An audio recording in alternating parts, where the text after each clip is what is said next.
morning and happy Monday. It's Monday, May 2nd, and here are your announcements. Announcement number one. Today, during your bell work, you're going to be double checking weekly writing 14. Make sure you have capital letters.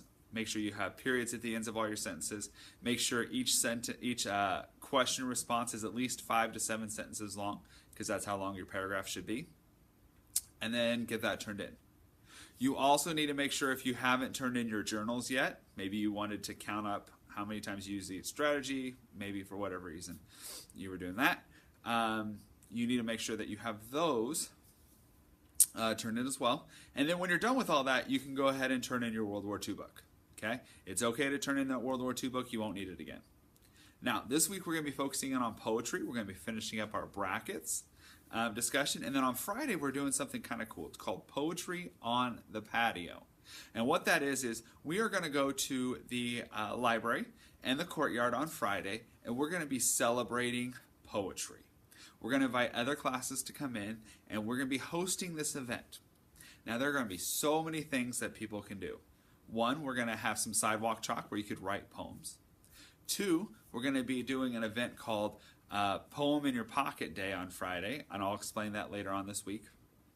Three, we're going to have a microphone out there, so if you want to read off a poem, if you've got an original poem you want to read, if you've got something that you want to read in the microphone, you can do that. And we're also going to have the vote for the best poem when we go to the final round. That final round of voting will be done by everyone who comes down. And then finally, we've got our poetry contest, which we have a lot of entries in the contest. And so you'll get a chance to vote on student writing for the greatest writing. There might be some other surprises that I've been working on with Mrs. Ketchum. So be looking forward to that on Friday. All right. Now, my last announcement. Tomorrow, I have a substitute. My son, Oliver, has a doctor's appointment. He's not sick or anything. He just has a regular checkup tomorrow, so I won't be here. Now, as of right now, I'm not sure who the substitute is going to be. I'm going to make sure they are awesome. But my expectation for you when there is a sub here is, one, I want you to make sure that you thank them when you leave for the day.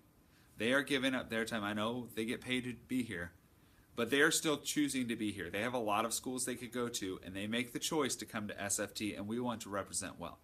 So when you leave the room, make sure you thank them for being here at Santa Fe Trail. If they look like they need help with something, please offer to help. And I'm also expecting you to be on your best behavior. That means you're not playing on games on your iPad, trying to sneak it by. There is no music tomorrow. In fact, after the announcements, I'm going to have the substitute tell you to put all your headphones away. Because unfortunately, the last time I had a substitute, a few of you decided to listen to music even though I said not to. So, no music, none of that, no playing games. You're just going to be working. I've got a poetry assignment you're going to be doing tomorrow. And then when you're done with that, I expect you to be reading quietly. But I'm sure you're going to be phenomenal for the substitute. If you need anything, email me. As always, it's never too late to book it forward and be awesome. Woo!